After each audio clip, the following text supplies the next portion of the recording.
Ya man yara. Saya akan baca puisi yang saya yang pertama dan yang terbaik. Setelah jadi cerpen saya yang pertama ini yang terbaik, setelah itu jelek semua sudah. Ya cuma ini tok yang baik. Ini saya baca spesial untuk Anda. Judulnya Gus Ja'far. Di antara putra-putra Kiai Saleh, pengasuh pesantren Sabilul Muttaqin dan sesepuh di daerah kami, Gus Ja'farlah yang paling menarik perhatian masyarakat.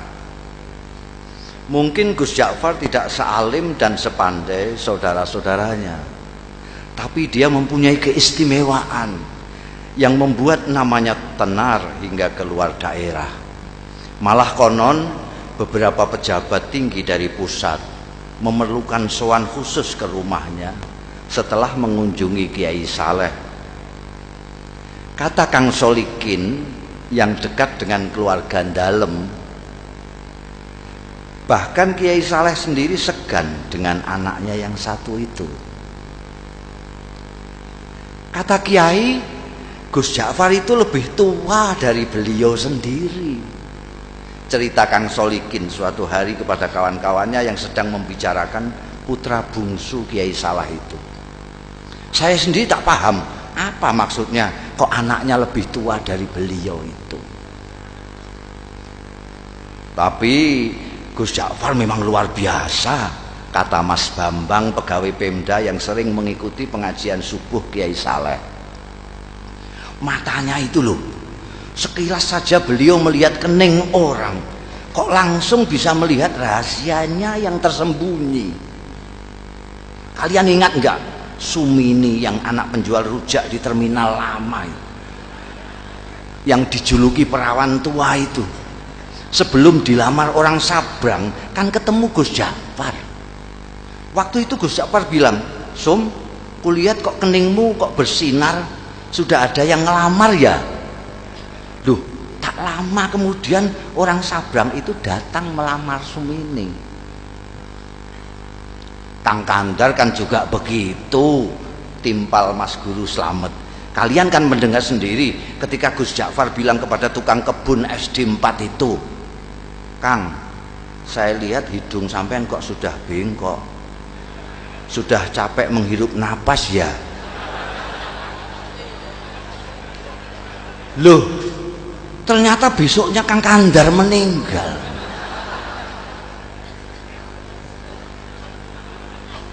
Ya, waktu itu saya pikir Gus Ja'far hanya berkelakar, sahut Ustadz Kamil. Nggak taunya beliau sedang membaca tanda pada diri Kang Kandar. Saya malah mengalami sendiri, kata Lek Salamun pemborong yang dari tadi sudah kepengin ikut bicara. Waktu itu tak ada hujan, tak ada angin, Gus Ja'far bilang kepada saya, "Wah, saku sampean kok mondol-mondol, dapat proyek besar ya?" Padahal saat itu saku saya justru sedang kempes-kempesnya. Dan percaya atau tidak, esok harinya saya memenangkan tender yang diselenggarakan Pemda tingkat provinsi. Apa yang begitu itu yang disebut ilmu kasab ya? Tanya Pak Carik yang sejak tadi hanya asik mendengarkan. Mungkin saja, jawab Ustadz Kamil. Makanya saya justru takut ketemu Gus Ja'far itu, takut dibaca tanda-tanda buruk saya. Lalu pikiran saya terganggu. Maka ketika kemudian sikap Gus Ja'far berubah, masyarakat pun geger, terutama para santri kalong, orang-orang kampung yang ikut mengaji tapi tidak tinggal di pesantren seperti Kang Solikin ya, yang selama ini merasa dekat dengan beliau. Mula-mula Gus Ja'far menghilang berminggu-minggu. Kemudian ketika kembali, tahu-tahu sikapnya berubah menjadi manusia biasa. Dia sama sekali berhenti dan tak mau lagi membaca tanda-tanda, tak mau lagi memberikan isyarat-isyarat yang berbau ramalan. Ringkas kata, dia benar-benar kehilangan keistimewaannya. Jangan-jangan ilmu beliau hilang pada saat beliau menghilang itu. Komentar Mas Guru Slamet penuh penyesalan. Wah, sayang sekali. Apa gerangan yang terjadi pada beliau ya? Kemana beliau pergi saat menghilang pun kita tidak tahu, kata Lek Salamun. Kalau saja kita tahu kemana beliau pergi, mungkin kita akan mengetahui apa yang terjadi pada beliau dan mengapa beliau kemudian berubah. Tapi bagaimanapun ini ada hikmahnya, ujar Ustadz Kamil.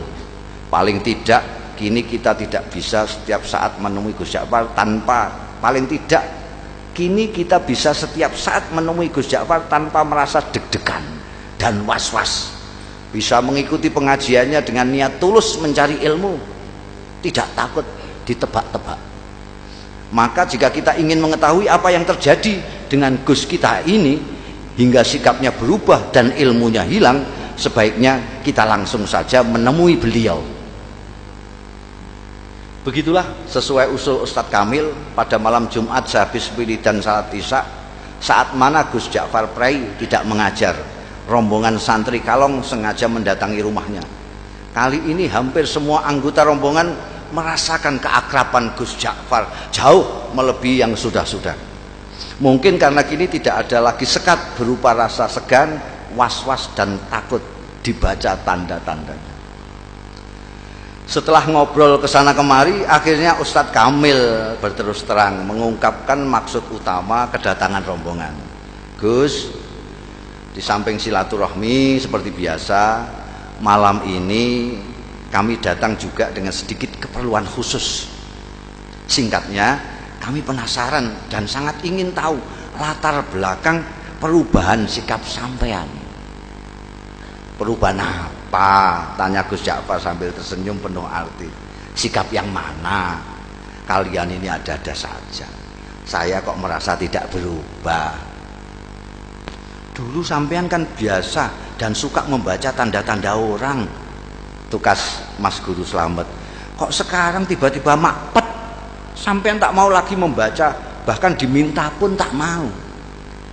Oh itu, kata Gus Ja'far seperti benar-benar baru tahu.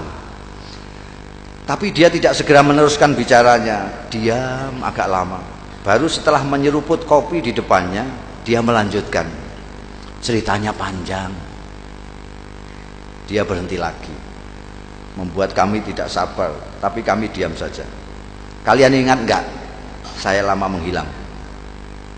Akhirnya Gus Ja'far bertanya, membuat kami yakin bahwa dia benar-benar siap untuk bercerita. Maka serempak kami mengangguk. Suatu malam saya bermimpi ketemu almarhum ayah, dan saya disuruh mencari seorang wali sepuh yang tinggal di sebuah desa kecil di lereng gunung yang jaraknya dari sini sekitar 200 km ke arah selatan. Namanya Kiai Tawakal. Kata ayah dalam mimpi itu, hanya kiai-kiai tertentu yang tahu tentang kiai yang usianya sudah lebih 100 tahun ini. Santri-santri belajar kepada beliau pun rata-rata sudah disebut kiai di daerah masing-masing. Terus terang, sejak bermimpi itu saya tidak bisa menahan keinginan saya untuk berkenalan dan kalau bisa berguru kepada wali tawakal itu. Maka dengan diam-diam dan tanpa pamit siapa-siapa, saya pun pergi ke tempat yang ditunjukkan ayah dalam mimpi dengan niat bil barokah dan menimba ilmu beliau. Ternyata ketika sampai di sana, hampir semua orang yang saya jumpai mengaku tidak mengenal nama Kiai Tawakal. Baru setelah seharian melacak ke sana kemari, ada seorang tua yang memberi petunjuk. Cobalah nak mas, ikuti jalan setapak di sana itu, katanya. Nanti nak mas akan berjumpa dengan sebuah sungai kecil. Terus saja nak mas menyeberang. Begitu sampai seberang, nak mas akan melihat gubuk-gubuk kecil dari bambu. Nah, kemungkinan besar orang yang nak mas cari akan nak mas jumpai di sana. Di gubuk yang terletak di tengah-tengah itulah tinggal seorang tua seperti yang nak mas gambarkan. Orang sini memanggilnya Mbah Jogo. Barangkali itulah yang nak Mas sebut Kiai siapa tadi? Kiai Tawakal. Ya, Kiai Tawakal. Saya yakin itu orangnya, Mbah Jogo. Saya pun mengikuti petunjuk orang tua itu menyeberang sungai dan menemukan sekelompok rumah gubuk dari bambu. Dan betul, di gubuk bambu yang terletak di tengah-tengah, saya menemukan Kiai Tawakal alias Mbah Jogo sedang dikelilingi santri-santrinya yang rata-rata sudah tua. Saya diterima dengan penuh keramahan, seolah-olah saya sudah merupakan bagian dari mereka. Dan kalian tahu, ternyata penampilan Kiai Tawakal sama sekali tidak mencerminkan sosoknya sebagai orang tua. Tubuhnya tegap, wajahnya berseri-seri, kedua matanya indah memancarkan kearifan. Bicaranya jelas dan teratur, hampir semua kalimat yang meluncur dari mulutnya bermuatan kata-kata hikmah. Tiba-tiba Gus Ja'far berhenti, menarik napas panjang, baru kemudian melanjutkan. Hanya ada satu hal yang membuat saya terkejut dan terganggu. Saya melihat di kening beliau yang lapang ada tanda yang jelas sekali, seolah-olah saya membaca tulisan dengan huruf yang cukup besar dan berbunyi ahli neraka. Astagfirullah. Belum pernah selama ini saya melihat tanda yang begitu gamblang. Saya ingin tidak mempercayai apa yang saya lihat. Pasti saya keliru. Masa seorang yang dikenal wali, berilmu tinggi dan disegani banyak kiai yang lain disurat sebagai ahli neraka? Tak mungkin.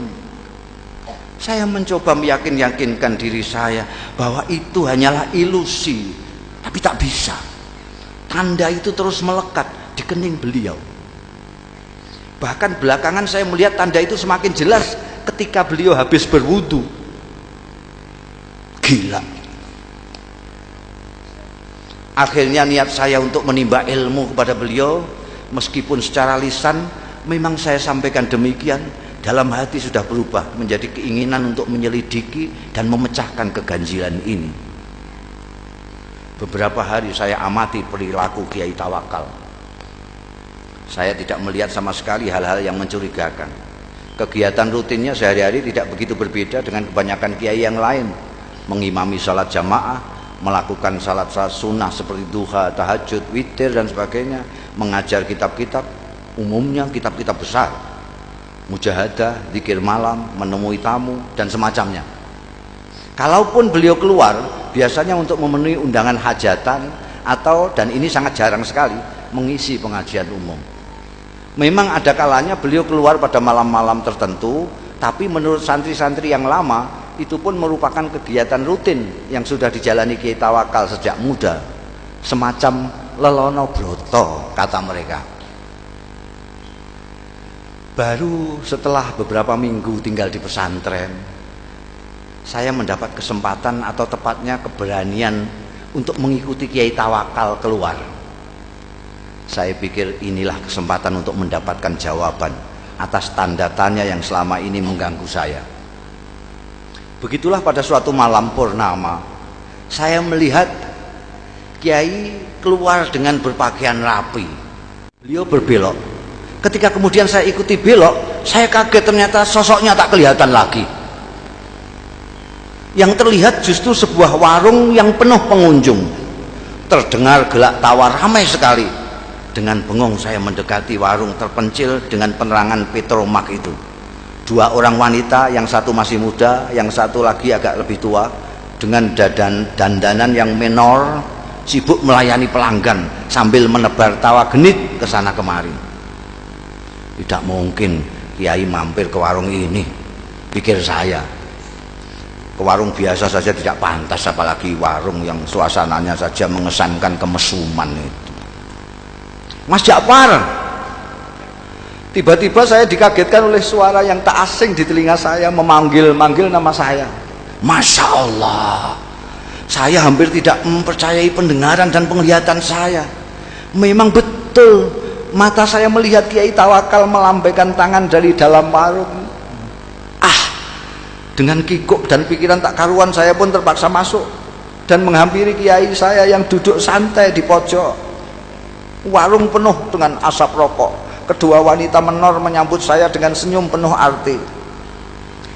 Kiai Tawakal menyuruh orang di sampingnya untuk bergeser. Kasih kawan saya ini tempat sedikit.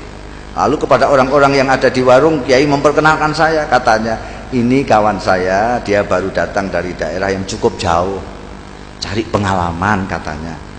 Mereka yang duduk dekat serta-merta mengulurkan tangan, menjabat tangan saya dengan ramah, sementara yang jauh melambaikan tangan.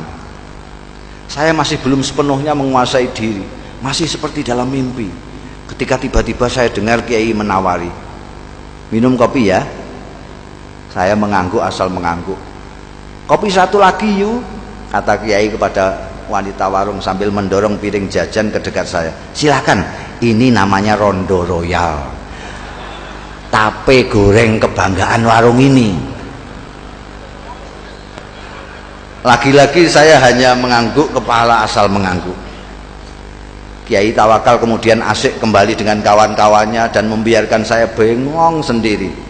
Saya masih tak habis pikir, bagaimana mungkin Kiai Tawakal yang terkenal waliullah dan dihormati para kiai lain bisa berada di sini, akrab dengan orang-orang beginian, bercanda dengan wanita warung. Inikah yang disebut Lelono Broto? Ataukah ini merupakan dunia lain beliau yang sengaja disembunyikan dari umatnya? Tiba-tiba saya seperti mendapat jawaban dari tanda tanya yang selama ini mengganggu saya, dan karenanya saya bersusah payah mengikutinya malam ini. Oh, pantas di keningnya aku lihat tanda itu. Tiba-tiba sikap dan pandangan saya terhadap beliau berubah. Mas, sudah larut malam. Tiba-tiba suara Kiai Tawakal membuyarkan lamunan saya. Kita pulang yuk. Dan tanpa menunggu jawaban saya, Kiai membayari minuman dan makanan kami, berdiri, melambai kepada semua, kemudian keluar. Seperti kerbau dicocok hidung, saya pun mengikutinya. Ternyata setelah melewati kebun sengon, Kiai Tawakal tidak menyusuri jalan-jalan yang tadi kami lewati. Biar cepat, kita mengambil jalan pintas saja ya, katanya. Kami melewati pematang, lalu menerobos hutan, dan akhirnya sampai di sebuah sungai. Dan sekali lagi saya menyaksikan kejadian yang mengguncangkan. Kiai Tawakal berjalan di atas permukaan air sungai seolah-olah di atas jalan biasa saja. Delonyor-delonyor. Sampai di seberang, beliau menoleh ke arah saya yang masih berdiri mematung. Beliau melambai, ayo, teriaknya. Untung saya bisa berenang. Saya pun kemudian berenang menyeberangi sungai yang cukup lebar. Sampai di seberang, ternyata Kiai Tawakal sudah duduk-duduk di bawah pohon randu alas menunggu. Kita istirahat sebentar, katanya, tanpa menengok saya yang sibuk berpakaian. Kita pasti punya waktu, insya Allah sebelum subuh kita sudah sampai pondok. Setelah saya ikut duduk di sampingnya, tiba-tiba dengan suara berwibawa, Kiai berkata mengejutkan, bagaimana? Kau sudah menemukan apa yang kau cari? Apakah kau sudah menemukan pembenar dari tanda yang kau baca di kening saya? Mengapa kau seperti masih terkejut? Apakah kau yang mahir melihat tanda-tanda menjadi ragu terhadap kemahiranmu sendiri? Dingin air sungai rasanya semakin menusuk mendengar rentetan pertanyaan beliau yang menelanjangi itu. Saya tidak bisa berkata apa-apa. Beliau yang kemudian terus berbicara, anak muda, kau tidak perlu mencemaskan saya hanya karena kau melihat tanda ahli neraka di kening saya. Kau pun tidak perlu bersusah payah mencari bukti yang menunjukkan bahwa aku memang pantas masuk neraka. Karena pertama, apa yang kau lihat belum tentu merupakan hasil dari pandangan kalbumu yang bening. Kedua, kau tak akan tahu sebagaimana neraka, surga, aku adalah milik Allah. Maka terserah kehendaknya, apakah ia mau memasukkan diriku ke surga atau ke neraka. Untuk memasukkan hambanya ke surga atau neraka, sebenarnya lah ia tidak memerlukan alasan. Sebagai kiai, apakah kau berani menjamin amalmu pasti mengantarkanmu ke surga kelak? Atau kau berani mengatakan bahwa orang-orang di warung yang tadi kau pandang sebelah mata itu pasti masuk neraka? Kita berbuat baik karena kita ingin dipandang baik olehnya. Kita ingin berdekat-dekat dengannya, tapi kita tidak berhak menuntut balasan kebaikan kita darinya. Mengapa? Karena kebaikan kita pun berasal darinya. Bukan begitu? Bukan begitu. Aku hanya bisa menuntut, sementara Kiai Tawakal terus berbicara sambil menepuk-nepuk punggung saya. Kau harus lebih berhati-hati bila mendapat cobaan Allah berupa anugerah. Cobaan yang berupa anugerah tidak kalah gawatnya dibanding cobaan yang berupa penderitaan. Seperti mereka yang di warung tadi, kebanyakan mereka orang susah. Orang susah sulit kau bayangkan bersikap takabur atau ujub, atau sikap-sikap lain yang cenderung membesarkan diri sendiri. Berbeda dengan mereka yang mempunyai kemampuan dan kelebihan, godaan untuk takabur, sombong dan sebagainya itu datang setiap saat. Apalagi bila kemampuan dan kelebihan itu diakui oleh banyak pihak. Malam itu saya benar-benar merasa mendapatkan pemahaman dan pandangan baru dari apa yang selama ini sudah saya ketahui. Ayo kita pulang. Tiba-tiba Kiai bangkit. Sebentar lagi subuh. Setelah sembahyang subuh nanti kau boleh pulang. Saya tidak merasa diusir. Nyatanya memang saya sudah mendapat banyak dari Kiai luar biasa ini. Ketika saya ikut bangkit, saya celinguan. Kiai Tawakal sudah tak tampak lagi. Dengan bingung saya terus berjalan. Ku dengar azan subuh berkumandang dari sebuah surau, tapi bukan surau bambu kami. Seperti orang linglung, saya datangi surau itu dengan harapan bisa ketemu dan berjamaah salat subuh dengan Kiai Tawakal. Tapi jangankan Kiai Tawakal, orang yang mirip beliau pun tak ada. Tak seorang pun dari mereka yang berada di surau itu yang saya kenal. Baru setelah sembahyang, seseorang menghampiri saya. Apakah sampean Ja'far? Tanyanya.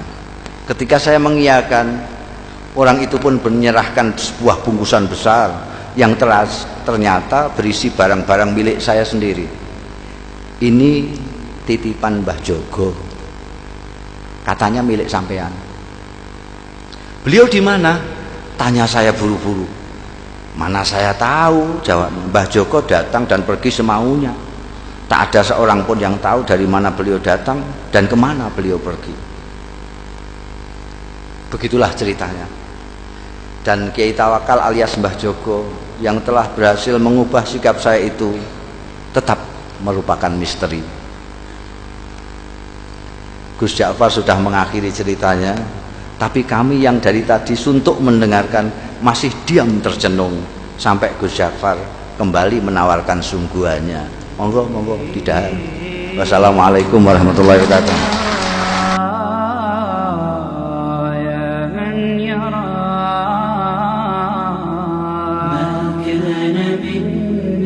في الزمان